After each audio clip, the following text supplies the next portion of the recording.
Okay, ladies and gentlemen, thank you so much for being here. It's my actually personal pleasure. يعني بما اني بدأتها بالعربي من دواعي سروري الشخصية وفخري ان انا اقدم البانل دي one of the most important panels that we are running today as in the concurrent session.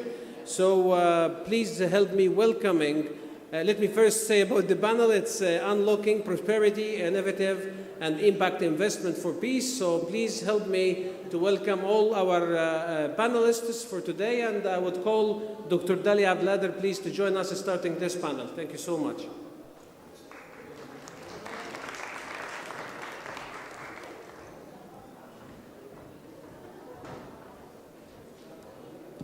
Ladies and gentlemen, I'm really grateful to the UN Global Compact and Egypt's local network for arranging this conference and for giving me the chance to moderate this important session. Actually, this is a very special session. We have distinguished audience. You represent a beautiful diversity coming from different countries, different sectors, different segments, different age groups. We have a very well-rounded panel, and we have a very important topic. Our topic today is peace and finance, or peace and impact investment. When I first mentioned the title to my colleagues at the bank, I had one comment, that this is a strictly political issue. This is a strictly political session. And true, conventional wisdom suggests that peace is primarily a political issue. We all tend to see that war is the making of politics. Most of us would see that. But what about peace? Is peace exclusively the domain of politics? And our question today, or our main focus, does finance have a role to play in advancing peace? Does finance and investment can contribute to the realization of SDGs? Can finance succeed where politics failed? Actually, I would like you to reflect on the relationship between these three disciplines: politics, economics, finance. Let us consider the role of these three disciplines and their interplay and their impact on the quality of humanity. To what extent were they, over the last 100 years since the start of the 20th century, to what extent were they conducive to improving the quality of human life? To what extent did they help improve the quality of air, elevate poverty, fight corruption? You will find that there is a disconnection. And let us reflect on the other slide. It is inspired from Salvador Dali. Actually, look at it. And I would say here that after more than 100 years of relentless pursuit of power and economic growth, this is how our world looks like today. This is the state of the world as we see it today. A state that is overwhelmed by politics and crises. As you see, the aging line represents archaic political and economic systems. Aging, but they're still in control. The empty safe represents economic crisis. The wounded bull represents the financial meltdown. The dry tree represents environmental crisis. And the chessboard with dead soldiers represents social protests. And you name it. It could be Occupy Wall Street, it could be Arab Spring, it could be the refugees, or the social unrest that has ravaged the whole world. So this is the state of our globe. And we have one question. Could finance redress this state? Could finance generate peace? This is a very important yet difficult topic. But fortunately, we have a stellar panel very well-rounded. They have the expertise and the practical track record. I would like to welcome Mr. Ihab Osman. He's Chief Executive Officer, Brunei Capital, and General Manager of NADAC. We have JJ Messner, Executive Director, Fund for Peace. We have Dina Al-Mufti, Founder and Executive Director of Injaz.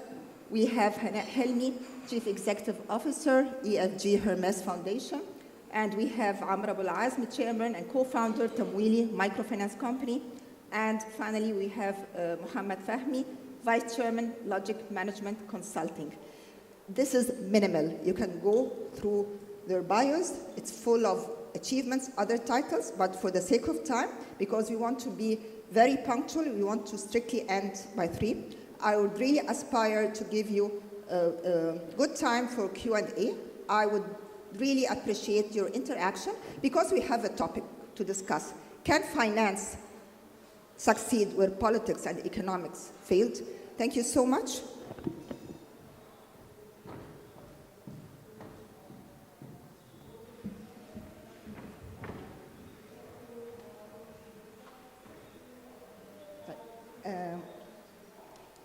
I would like to welcome you again, and we look forward to have a genuine, interactive discussion. As a start, we'd like to create a level playing field about, or align about concepts. So we want to start discussing or elaborating on peace, conflict, and their definition. Usually we think of wars, military fights, ethnic wars. So we can start by JJ. Sure, and good afternoon, everyone. It's true that when we think of conflict, we often do think of armed conflict, we think of war, and that is absolutely true, but really conflict permeates all levels of society, and if we are to have a holistic view of how business interacts in those sorts of environments, we really need to understand what that actually means. And conflict fundamentally stifles development, it frustrates opportunity, and it fuels poverty. But to really look at the broad spectrum of conflict, at Fund for Peace we prefer to look at it in terms of fragility. And many of you may be familiar with our Fragile States Index, which we've been running for 15 years, that ranks 178 countries on political, social, and economic areas of fragility. We look at issues such as lack of governance, lack of public services, social and economic pressures, and really a lack of capacity or resiliency against shocks. So when we're talking about conflict, we really need to have that broader sense. And from our point of view, we think that economic development, we take a very pragmatic view, that economic development is one pathway for societies out of fragile conditions. It's a pathway out of poverty. It's a pathway towards opportunity. At Fund for Peace, we focus on the security aspect of that. And I use this just as a very brief example when it comes to businesses operating in conflict, because in fragile and conflict-affected states, we have to be honest that investment is not without risk. Often large-scale projects operate in fundamentally insecure environments. That insecurity can necessitate a security presence in order to protect a project's 3 Ps, that is, people, property, and production. Now, the presence of security forces presents a risk to the safety and security of communities. So when we're looking at this slice of the pie, when it comes to businesses operating in conflict zones, we should not take the view that companies should not operate because we don't want to run the risk of security forces operating in those areas and the risk that may cause for communities, but rather look at it from a responsible business perspective of how can we put in place the right tools, the right frameworks, the right policies, the right practices to understand the risks that a conflict or fragile environment may provide, and how can we mitigate or prevent those risks. And that's really key to understanding operating in conflict or post-conflict environments. Thank you. Hannah, could you please elaborate on the relationship between conflict and your interpretation of conflict and peace?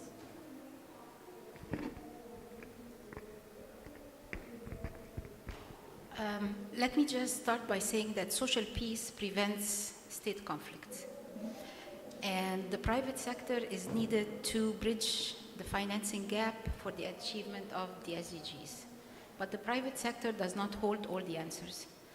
The private sector historically has assigned the social work or the social impact, his social impact through NGOs and through foundations and so forth. What really has to happen today is that the private sector has to take charge and take a part of being a responsible investor and make sure that all projects or all investments that are involved in impact the society in a positive way and does not affect the environment in a negative way. And also governance is very important because corruption can destroy any improvement that you make within the social or environment aspects of your work. So we can say that there is synergy between business and conflicts. Conflict affects chances of doing business. At the same time, business can attend conflict areas in a way that mitigates risk. All right? So this brings us to another focal concept that we want to discuss, responsible investment.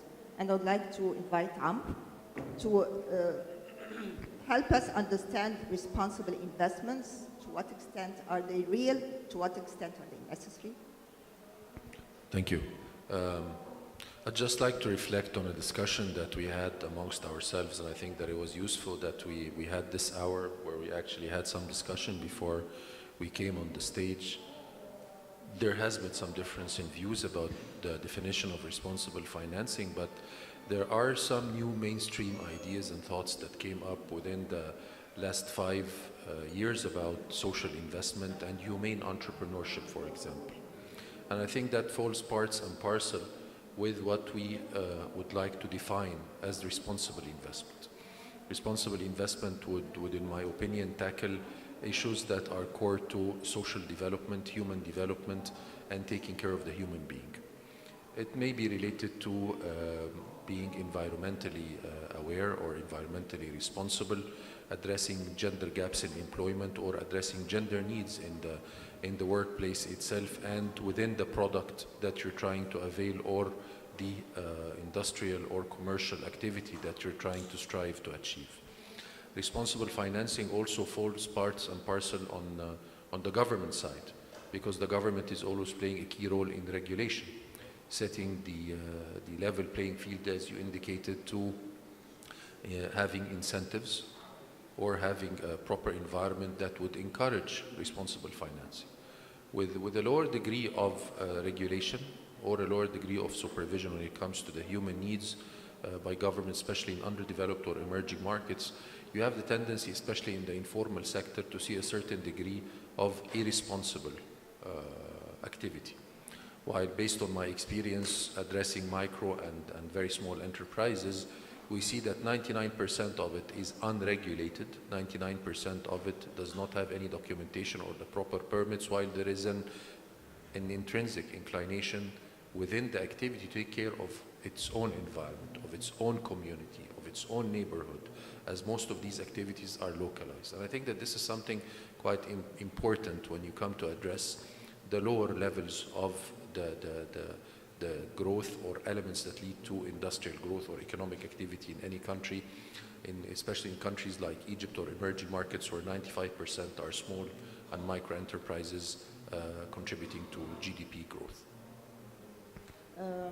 Ihab, could you please elaborate on the business case of responsible investments? Because usually among the financiers and bankers, responsible investments would entail liability, sense of liability. That's something that's imposed by regulators, something called for by public opinion, branding concerns.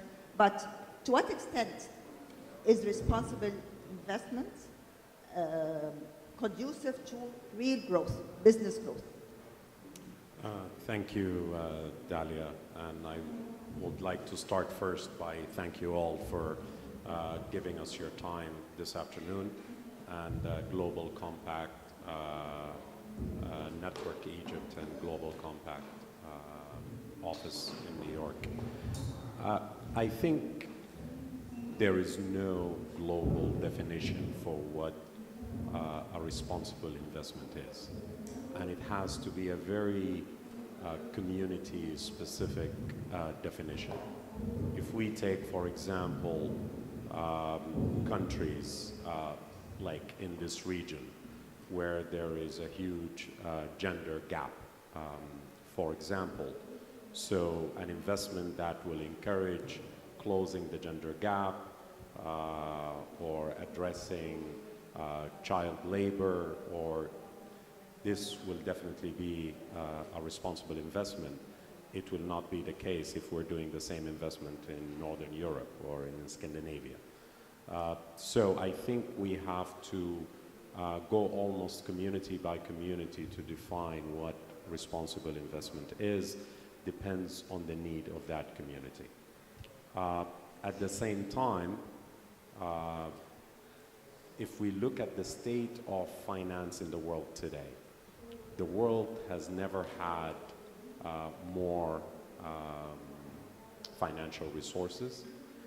The level of cash available and financing available for business activities in the world today, it's the highest it's ever been in history. The level of prosperity overall, if we look at the planet, it's the highest it's ever been in history. However, when we look at the level of inequality, it's the highest it's ever been in history as well. And this inequality is causing a lot of interruptions and disruptions to the world today. If we look at major events that happened over the last couple of years, something like a Brexit.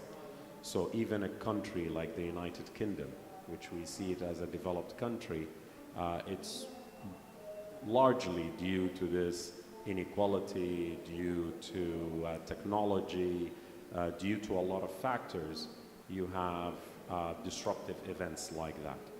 So I think if we try to build the business case for responsible investments, it is going to become a must for businesses all over the world, and specifically to each community they operate in, to address these inequality issues, to address impacts of technology on employment, on human beings, or we risk having severe disruptive events that will ultimately cause all businesses to suffer and to have a significant impact.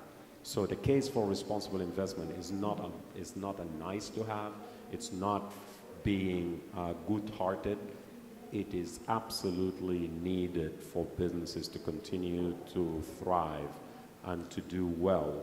You have to address these issues, and it has to be high on the agenda of every single business, depending on the community they operate in, with the two main goals, in my opinion, to address inequality issues, to close gender gap, to address employment issues, all the drivers that could cause severe events and disruptions to business. So responsible investment is compelling. Amr, could you please elaborate on the returns? Because businesses would never go for responsible investments unless there is economic return. So you have several positions. You're a board member of International Council for Small Businesses. Could you please elaborate on to what extent being responsible, being keen about generating social environmental impact would entail economic returns? Is this true, or is it a fallacy? No, it is true, depending on the country and the economic situation you're addressing, and I think it's a little bit more obvious or relevant when it comes to developed countries, while the irony is in developed countries, you have reached such a level of development where you don't have problems related to, or relatively the same problems you have in underdeveloped countries in terms of social development, healthcare, job opportunities. Your main problems related to sustainable development goals that are more inherent or closely related to underdeveloped economies or emerging economies. But if we talk about the numbers, the golden numbers that most of the industries or most of the investment companies look for, there is a certain return, especially on the community level, especially on the availability of jobs, job sustainability, lower turnover, and in some economies, developed taxation systems that actually encourage a certain degree of responsible investment and social sustainability. And this takes us back to the area of social investment. We had this discussion before.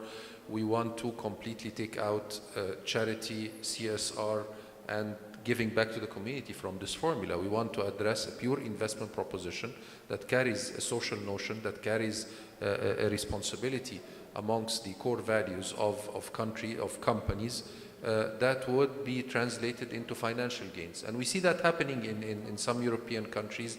The UK, for example, has recognized that social investments account for around 40 billion pounds sterling, creating around 4,500 jobs.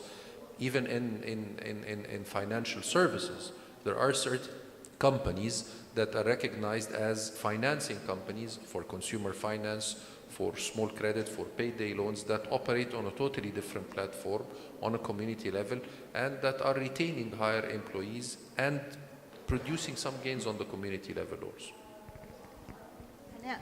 Already, congratulations, you have been nominated by the UN Global Compact as a pioneer for SDGs for 2018. And I know that EFG Hermes has earlier joined the principles of responsible investment. And the idea of impact investment is starting to find its way within your company. Could you please elaborate on impact investment in a minute? Thank you. It's been a journey for EFG Hermes. EFG Hermes started to have its CSR arm foundation in 2006. And since the get-going, the foundation was to implement sustainable development projects in the poorest villages, addressing all what we see today as sustainable development goals, because that was the only way to see the impact on the community. Having worked with communities and seeing the impact, we decided to go a little bit further and to establish this philosophy into the business lines. And this was not easy, and it's still not easy until today, because the resistance is tremendous, as you know, working in banking. Profit and loss, the dollar sign is what it matters. And once you mention social or environment, they always point at the foundation. We have the foundation can do this. But actually you need to embed the social, environmental, and governance factors into the business decision to mitigate the risks and see the new opportunities where you can implement responsible investment projects. Again, it's not easy, and it's not going to happen overnight. It's a decision that has to be made from the top. And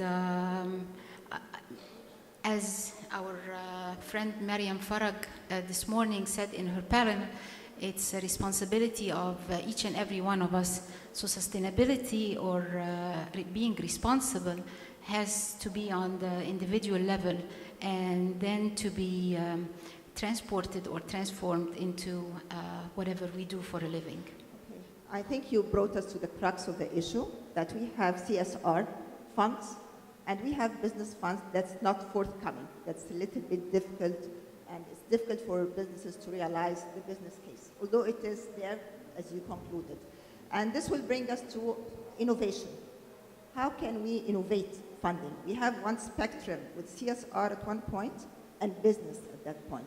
And funds can come from by way of donation or charity, and it could be funds for return, seeking return, like investments, private equity.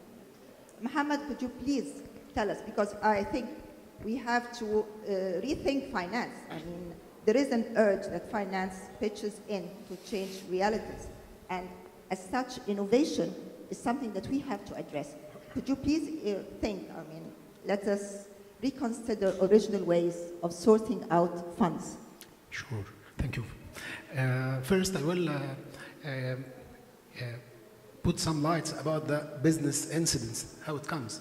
Because business, to be on the ground, it needs three things: idea, management team, and fund. And fund is the third pillar, and usually the scarcity, usually in the fund, not another thing.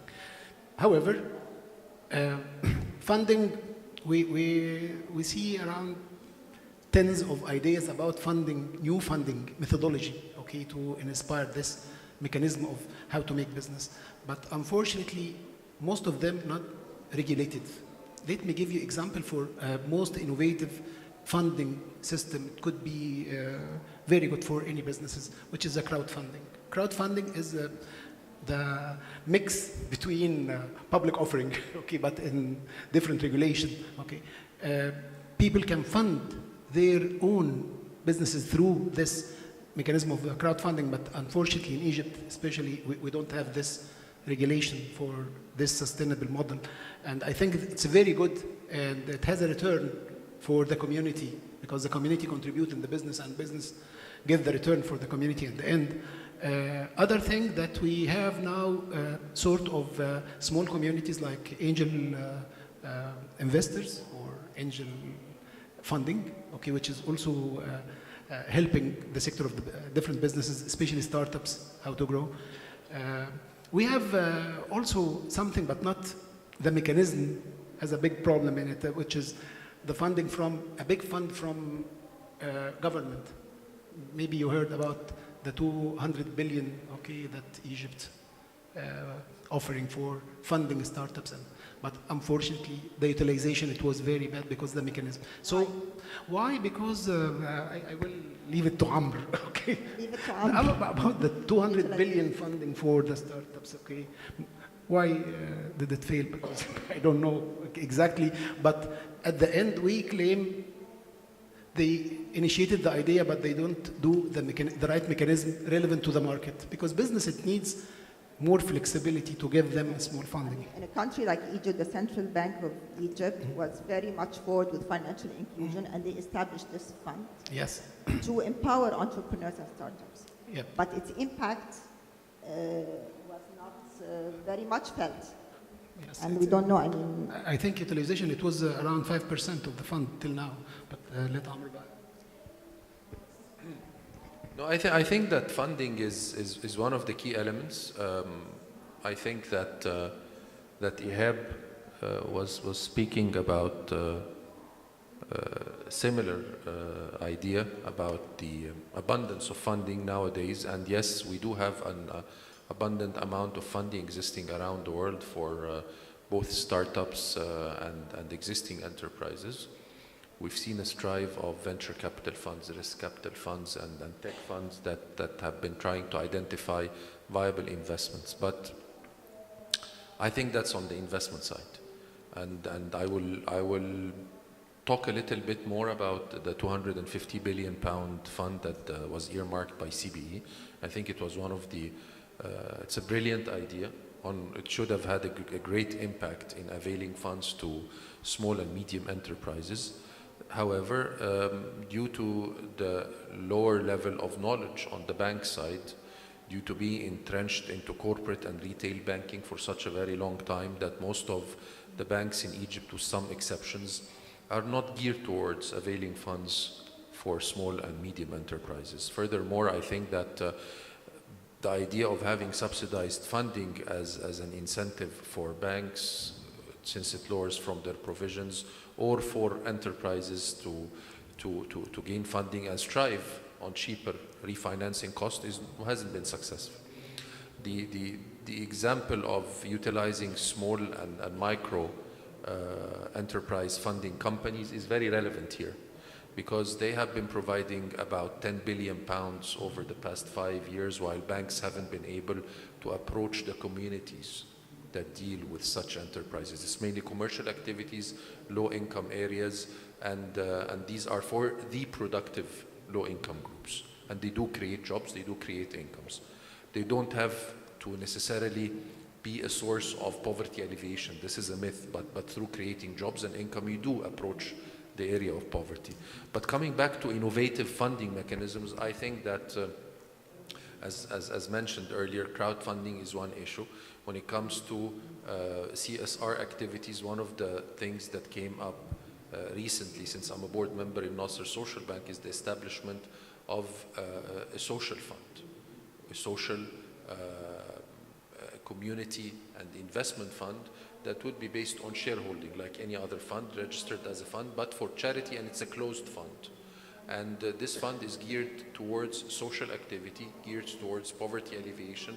And this is a new vehicle that, and the first one will be established by Nasser Social Bank, since the bank itself carries a social notion and carries a social mandate. Further innovative mechanisms involve banks relying on mediums for delivering finance. Micro-leasing companies, microfinance companies. Now there is a micro-insurance law coming out very soon that would allow further innovation of delivering financial instruments and social safety instruments to low-income groups. And in a country where you have a penetration of 15% of bankable clients or accounts at banks of 15% of the population, there is a huge gap to be filled in that area. And I think at one of the questions I will address digitalization and means of branchless banking and reaching the client on a digital network rather than a bricks and mortar typical branch. We'll Thank come you. to that. So I think we are already witnessing some positive momentum in a country like Egypt. The regulators started to move. There are funds, angel investors are there, entrepreneurs are there. And this brings us to Dina. Dina, you are at the intersection of so many things. You interface with donors and with recipients. You are already very active with entrepreneurs, startups. We can see something in the making, but still it's not impactful. Could you please elaborate on funding? How can we source funds? How can we crack challenges? How can we unlock the potential? Thank you, Dalia. And I'd like, on that note, to share with you a few live examples from our experience with Injaz, partnering with private sector to create social investments. And having done that now 15 years, what we've seen is now having focused on making a social investment, particularly towards education, and empowering a young generation equipped with certain skills like financial literacy, like work readiness skills and entrepreneurship skills. You've created a pipeline or a generation of students who are more equipped to join the workforce and have the mindset, have the skills required.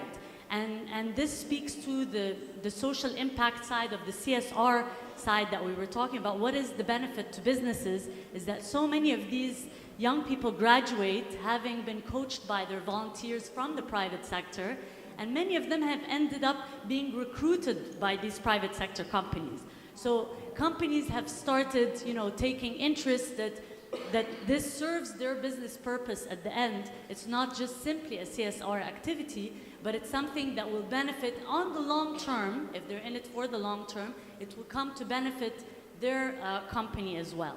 So this is on that front of the CSR front. What we've also noticed from a business perspective, a change also happening, is that a lot of this young generation who we've been teaching and empowering on these sorts of skill sets, many of them have taken an interest towards entrepreneurship and have graduated with, wanting to create their own business, having innovative ideas, And what we've done is done sort of seed investments together with different companies who are interested in doing a business kind of investment, in helping them create startup companies.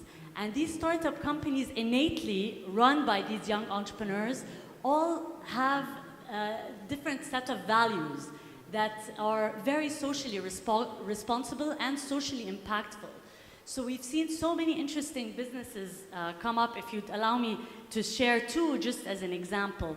We found that a young entrepreneur by the name of Mustafa Hamdan, he graduated from engineering school in Tanta University, came up with a very interesting example of recycling e-waste. And of course, there's a lot of cultural obstacles that faced him, but he overcame it, and he took a relatively very small seed investment from us at that time, which was a little less than £100,000 at the time. 5 years later, his business is now worth over £50 million, and really going strong. Another example is someone like Yassine Abdel Ghaffar, who is interested now in doing solar energy power panels. And we were able to coach and mentor him in starting his own business.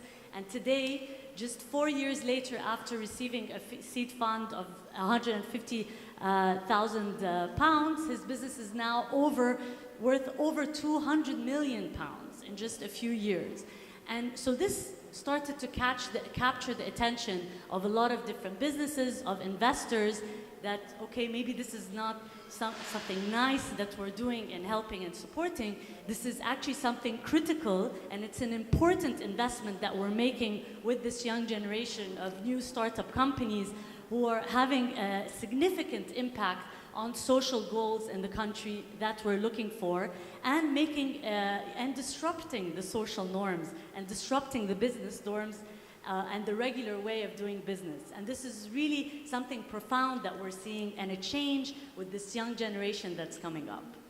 I think this is another point of departure, because in your case, Dina, we're seeing that small seed money could unlock value generation. So this would get us to another point, the impact of finance. It's not only the problem of funding finance, because in so many cases, we have the finance, multi-million funds in wherever, a CSR, and it's not impactful. We can see that sometimes, and Hannah would elaborate on that. Having money does not nail it. How can we make money, finance, impactful in creating peace and generating prosperity? And I would invite you all to discuss it. Ihab, could you please start? How can we create the impact if we have the funds? I think, Dalia, funding will chase ideas. So Dr. Muhammad said it earlier, a business starts with an idea. And if you have the right idea, the funding will come. I'll give an example, since we are in Egypt, one of the cradles of civilization. I was reading about a group in France that started about 1.5 years ago, and they had a crowdsourcing campaign to buy a medieval castle and fix it up and turn it into an archaeological site where people will pay to go visit and have tickets. And they've raised the amount they've needed. They bought the castle, fixed it up. It's becoming a destination. They had a full business plan with how many visitors they're going to have per year, what's the ticket price, everything. And from that first castle, they now bought a second one, and they keep going. Imagine if you do this in Egypt. How many archaeological sites you have in Egypt today where you could probably create a business and they are known worldwide. You could have a crowdsourcing campaign. I can assure you, in few weeks, you will probably raise the required amount to prepare it to become a touristic destination. And those people who actually paid to fund it will be the first ones to come and visit it from all over the world, which then will enable you to fix other sites. And this way, you do not have to keep looking at the government where the budgets are very stretched to provide other necessary services. And this is something, so just imagine the potential. And as I said, it really depends on the environment you're in and the community coming up with the right idea. The funding will be available and you will see real impact on the ground. And this way, I think we just have to unleash the power of young people coupled with social media. With these two forces alone, you could probably, if you have the right ideas, get the funding, and you will be able to show significant impact for this funding. Thank you, Ihab. That's very inspiring. I mean, bringing the power of ideas to complement the power of finance is, it complements Dina's point that a young entrepreneur can unleash so much power, so much growth.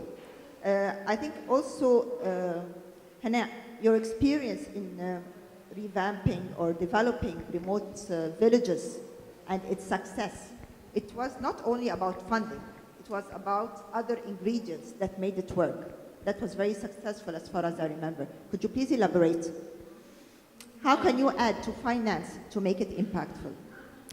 Actually, finance would be the last thing that we look for when we develop villages or we deal with communities. Building the trust is the first thing, because people are apprehensive. Why are you here? What are you going to do? And again, people resist the change, although the change is what they need, but they resist it very hard. They suspect, your intentions. So it takes a while to build the trust, and once you build that trust, then you've opened all doors. And then when you work in integrated development, you work on the human development and the economic empowerment and the infrastructure, all three factors at the same time, which gives you, infrastructure takes a long time to happen. You need all the paperwork and partnerships with the government and different agencies and so forth. So it takes time to get the paperwork done. Within that time, you get to know the community that you are in and unleash the ideas and the powers and the skills that this community holds and have. And take this into consideration. This is your launch pad for the new ideas and for the disruption and for the entrepreneurship and for this community to rise above the level of poverty. And when you do this, you look at the community when you start, it's an angry community, and this is where the conflict starts. And by the time you are done, you have a very different type of people, very engaged people, very looking forward people that wanted death or were waiting for death at the beginning. Within 2-3 years, they are looking for how would they increase the space of their house, or how will they pay for their child to travel and get an education in a different village or different university, and so forth. The little kids are born into civilization, and they take charge of their community. The teenagers, they start looking into recycling and the water scarcity, and so you give from yourself to the community, and the impact is unbelievable.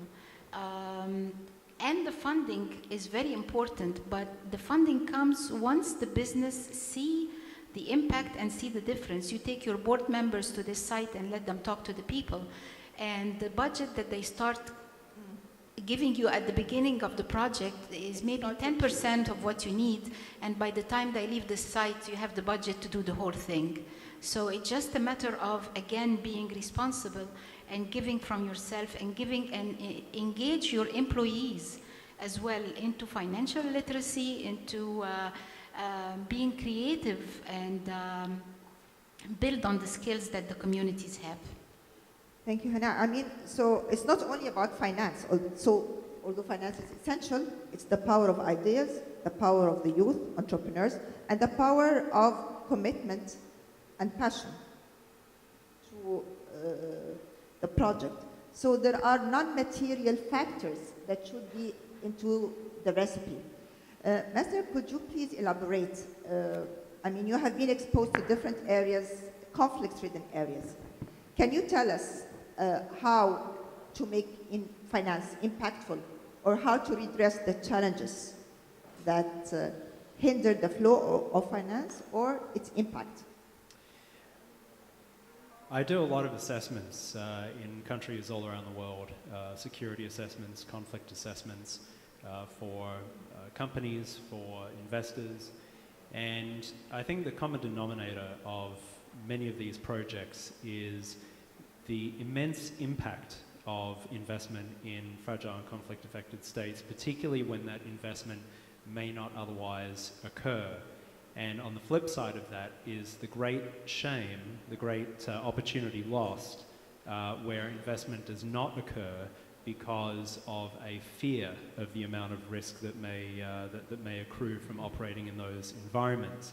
And I think that the work that we've been involved with the International Finance Corporation at the World Bank, the Inter-American Development Bank, and the African Development Bank in developing essentially due diligence tools to assuage the fears of their stakeholders and to create a much more enabling environment for investment, whether it be through the IFC performance standards and how they have provided a framework for approaches to responsible business, but also just very basic conflict due diligence so that investors better understand the contextual risk before going into an environment, not necessarily on a do or do not invest basis, but on a basis of if we do invest, then what risks do we need to be aware of and what steps do we need to take to prevent or mitigate those risks.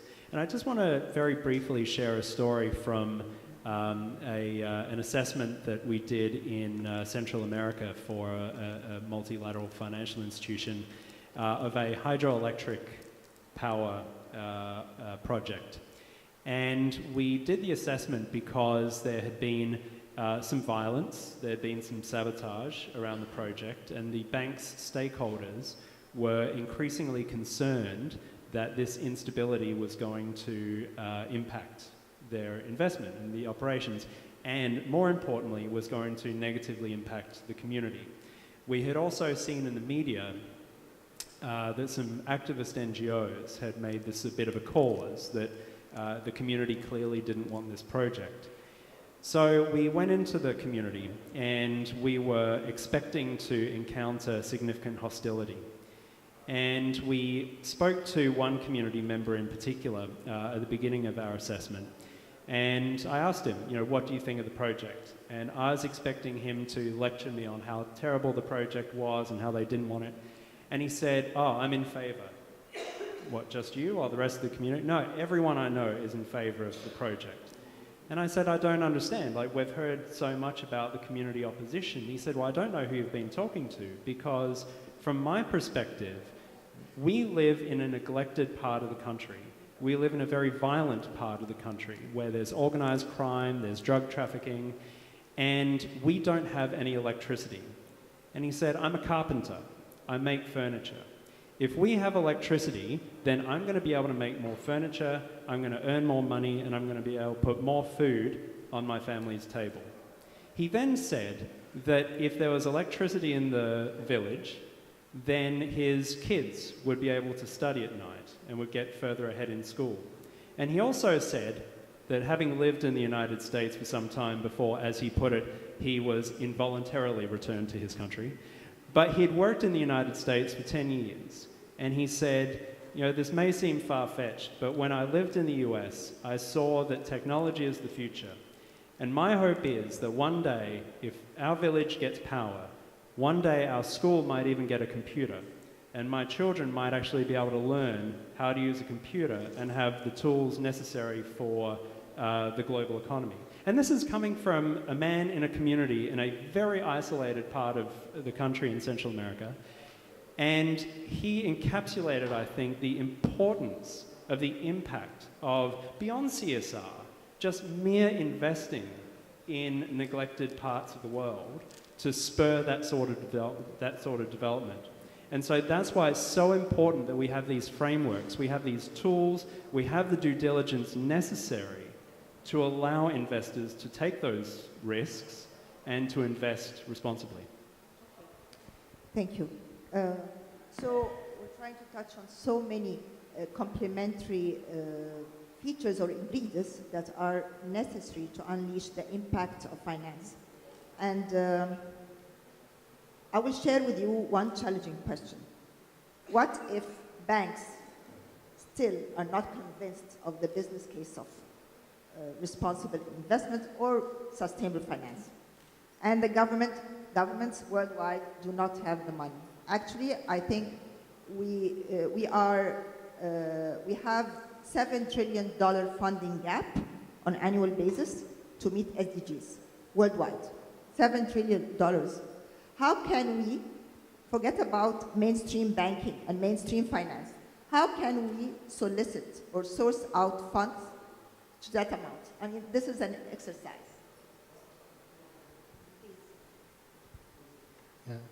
Actually, Lina have inspired me to open up this topic because recently there is a study about new way of funding mechanism between an institution to each other, based on the mutual concept of the mutual benefit, win-win situation. Now, business, the terminology is BIB, it's not B2B, it's a business in business, which means that business institutions, they invest in the future business they see coming from other people. So anyone has an idea, okay, and the capability to do this business, they invest in him, okay, and they become partner. But at the end, they solve the problem of funding. So in the past 4 years, $2 billion is spent in this trial. Under the umbrella, the company name is Mind the Bridge. Yes, it's most innovative way of funding and mutual return for big companies, and still, it's not angel investment. It's investment with intention. Okay, people propose ideas and the capability to do this idea, and this idea, it's the future extension for the original company. And this original company said, yes, take $2 million, okay, start the business. Yes, I will continue with you just when a business, okay, raised and be substantially growing. They make a partnership agreement or take their money with the cert of interest, or usually it ends up with the partnership agreement because this is extension of business. But this trial, I think, within the 5 coming years, it will be significant. Yes, it's a BIB. Business is in business, but the idea under the name of Mind the Bridge. You can search about the Mind the Bridge. This is a company started this idea, okay, around 5 years ago, and now they raised around $2 billion, okay, invested in different startups, and these startups give back to the original business, okay, which is good. Yes. I think finance is, I think that we've been talking about the importance of ethical attitude, of having an awareness of the needs of the market, the social needs, the community needs, and addressing the gaps we see and related goals. But I think that finance is also key. I think it's the fuel to start on the projects themselves, even on the social level. I'll give you an example. I was lucky to start 2 microfinance companies. One of them grew to be the biggest company, and it was sold over to GRMS at one stage. But we could have never started that business if we didn't have champions that understood what we were preaching, that gave us the chance to start an innovative way of reaching to low-income groups with microcredit. And we joined hands with an investment bank, and we joined hands with one of the banks in Egypt, and they believed in the business. We couldn't have gone to the width or breadth of reaching to 1.6 million clients in 5 years and delivering £3 billion if we didn't have the proper finance mechanism available. And this is one innovative way where you actually go really to the needy population. And I think it's a little bit different when you're addressing the financial instruments available in Europe or the US or Latin America or Southeast Asia when it comes to the different regulatory environment. But I'm not negating the fact that we do need to aspire for the requirements of each community. But we also have to put finance as one of the priorities that has to be identified. So it's an idea, it's management, and it's finance. I believe today that management is key. Idea, you can't start without the idea. Finance is abundant. I have to say that finance is available, and sometimes it's not put in the right place. And I think that we will witness, more about that than I do. I think we will witness an evolution of what is known as a startup industry. And I think even when you talk about concepts like fintech, which is close to my industry, a lot of people are mixing concepts together now. And I think it's an enabling tool, but not an investment tool. One last thing related to what you discussed before about banks. You touched upon banks specifically. I think that banks in general and in Egypt specifically are still looking for the big tickets. They're still looking for the risk-free environment. Large financial institutions in general are risk-averse institutions. Investment bankers are even worse because they are always looking at risk mitigation and increasing the gains that they might have or the multiplier effect that they will see in the future. And that's why most of investment banks and mainstream financial institutions are looking for creating vehicles for CSR, for charity, for philanthropy, but they don't hit the core of the problem with their own products. And I think it's also related to high interest rate environment. In high interest rate environments, you will not find mainstream financial institutions willing to invest in risky financial instruments. But that's a different discussion altogether. Thank you.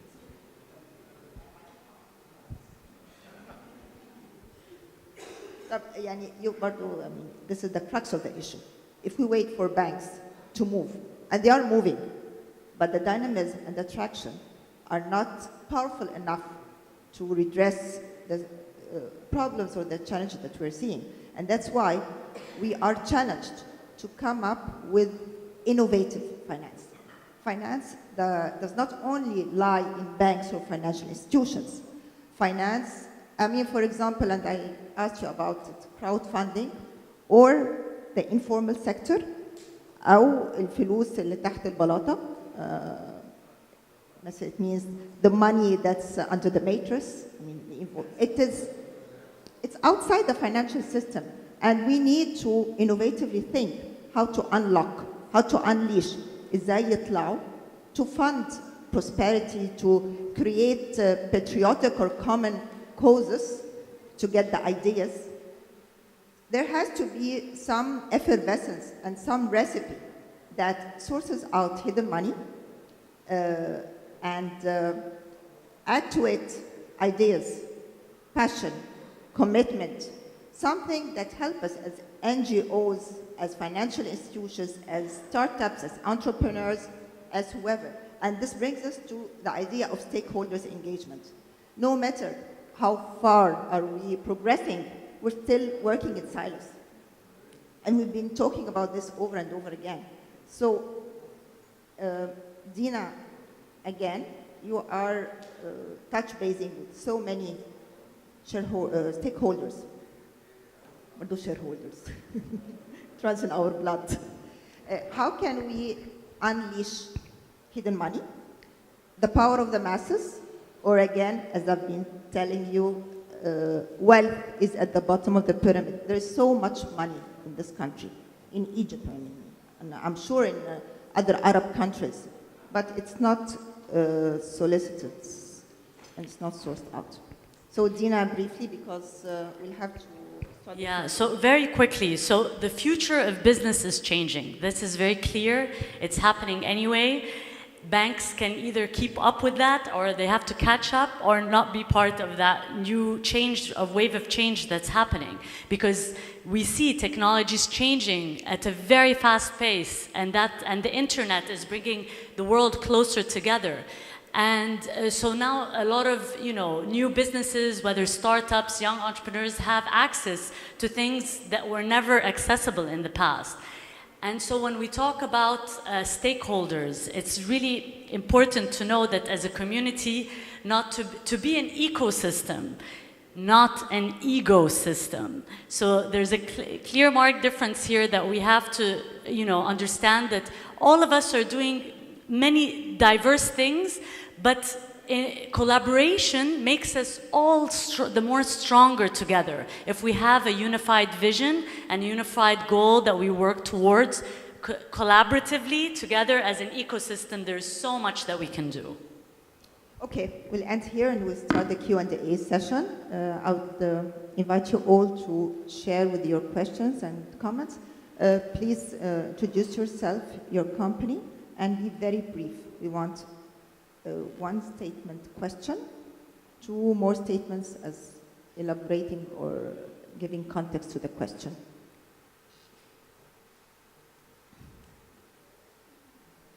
If you don't have questions, I have lots of questions. So, how can we unleash the power of finance to drive peace? And do you believe in this? I mean, after 1 hour of interactive discussion, do you see that finance, let me ask you, do you see that finance can bring about peace?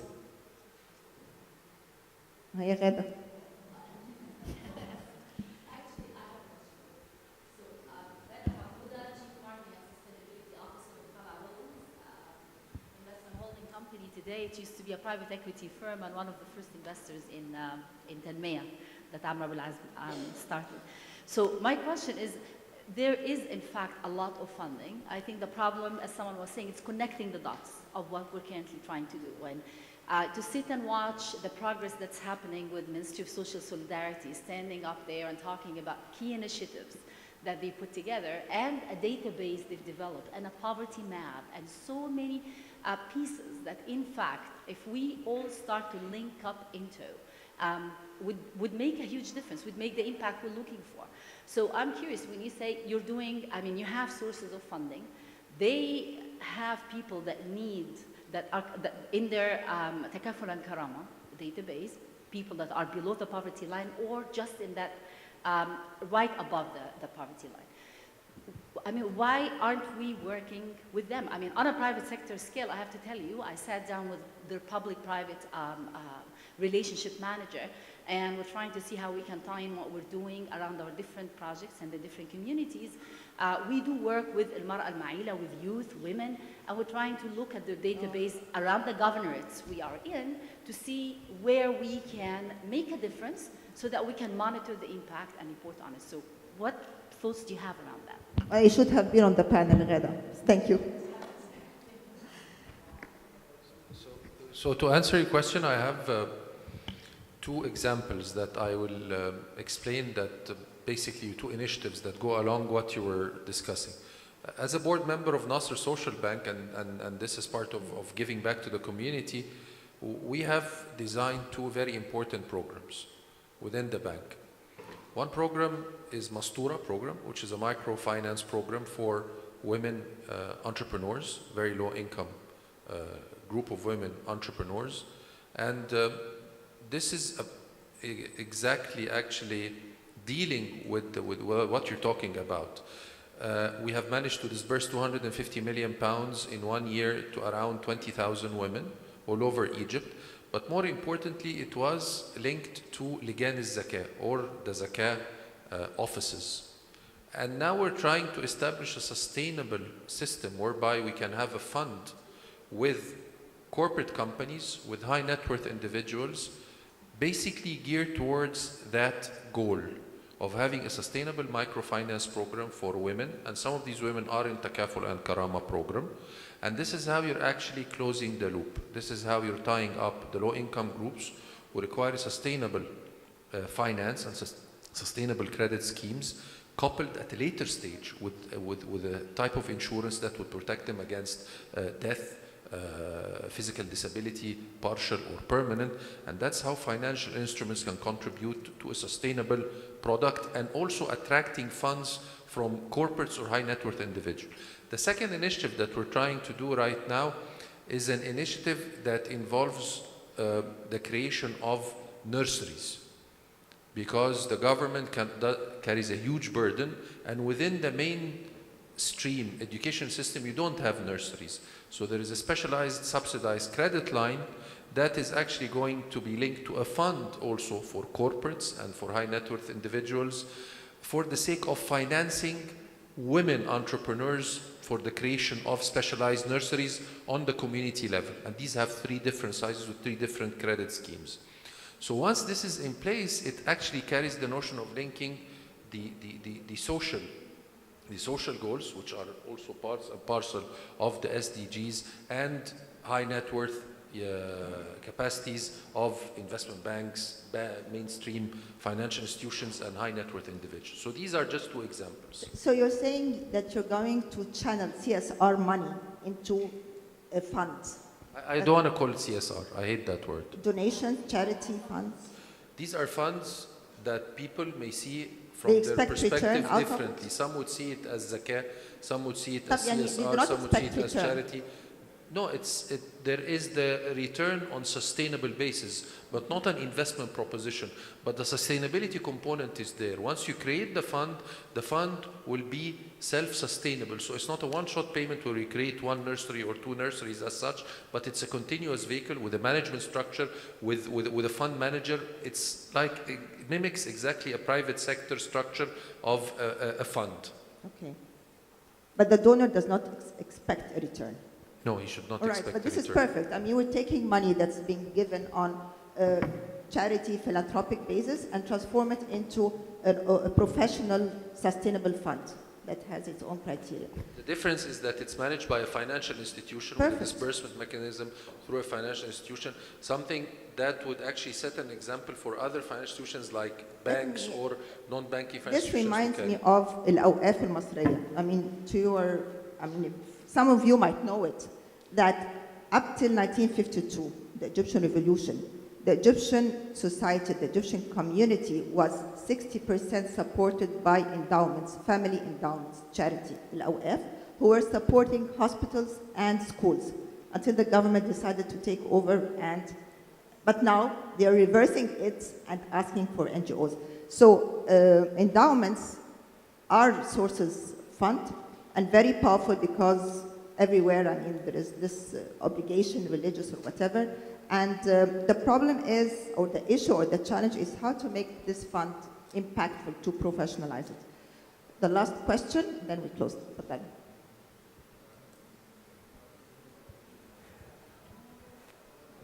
Thank you. This is an honor to be here with you today. And my name is Shireen Saadallah. I'm from the United Nations Partnership Fund, and basically United Nations Population Fund in the regional office here in Cairo. My question is very much related to what you've been speaking about, and specifically innovative financing, but relating between innovative financing and the United Nations. We're talking about the SDGs, Business for Peace, really great ideas which I think are really impactful. And hearing you today, I can see that there is a lot of excellent, definitely, models that are already in operation, that are already being done in Egypt. My question is to you is basically how to bring this in proximity to the development agenda of the SDGs, to the United Nations as a counterpart, as a development entities, humanitarian entities working on the ground. So we've been talking a lot about marrying between the financiers and also with the CSOs, with the NGOs doing some kind of work. It's not charity. I would like to talk about what we call development impact bonds, which is coming up very strongly, and social impact bonds, also the issue of sukuk, for example, the Islamic Development Bank, we understand, is also coming forward with something called Islamic bonds or sukuk. So this is basically about international financing, about financing entities that are quite huge or even small corporate entities that are coming in touch with the reality of development, investing for development and social and development impact.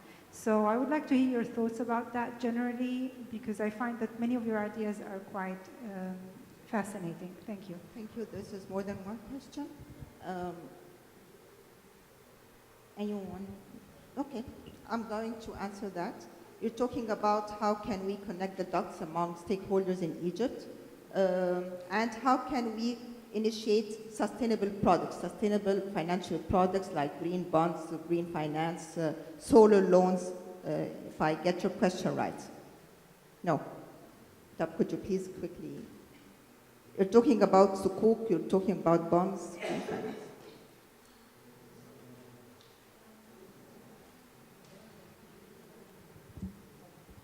No, it's basically how to use innovative financing to bridge the gaps between. Okay, fine. You know, then we're talking about innovative finance includes. No, but just a minute. Let me continue. Basically, I'm talking about the connection to the United Nations, to the United Nations agencies. This very special connection, the Monterey process, and the financial architecture that is existing right now, that we're talking about 24 hours in the United Nations, and with our private sector partners. So the marriage between the private sector and the SDGs. Specifically, I mean, Business for Peace is part of it, and it's a big part of it. But looking at the UN in particular, how can you contribute as private sector, as financial entities to the United Nations, maybe to make it much simpler? Let me tell you that, I mean, speaking on behalf of the financial sector in Egypt, I personally was part of the G20 Green Finance Study Group in 2016, and we issued a green finance report. Right now, we're very much working through the Federation of Egyptian Banks to initiate sustainable policies and procedures to be launched for the bank. And maybe this is a very good opportunity to tell you that Arab African International Bank, along with CIB, have joined 26 other international banks worldwide to launch responsible banking principles. And actually, they are going to be announced end of November in Paris for the whole world. So the Egyptian financial sector is actually taking the lead to draft these principles. They're going to be communicated worldwide, and we will start the consultation process. And there is so much dynamism and traction for the financial sector in Egypt to take the lead advancing sustainable finance. And addressing SDGs, we are already in communication with the Ministry of Planning, the Central Bank of Egypt, and the Federation of Egyptian Banks, and individual banks in Egypt. They are very much active. However, to conclude this panel, I would like to thank you all. It's been very inspiring. So many insightful and powerful ideas that need to be captured and channeled. It's not only about the financial sector. I'm sure the financial sector is moving, but it's about money, funds outside the financial sectors through other mechanisms. It's adding ideas, passion, youth, entrepreneurs, technology to finance to make it more impactful and more conducive to peace. Because again, I don't know if you share that finance can succeed where politics and economics for years have failed. I want to thank you again, and I would like to thank you all for attending the session and for giving us your time. Thank you. Thank you.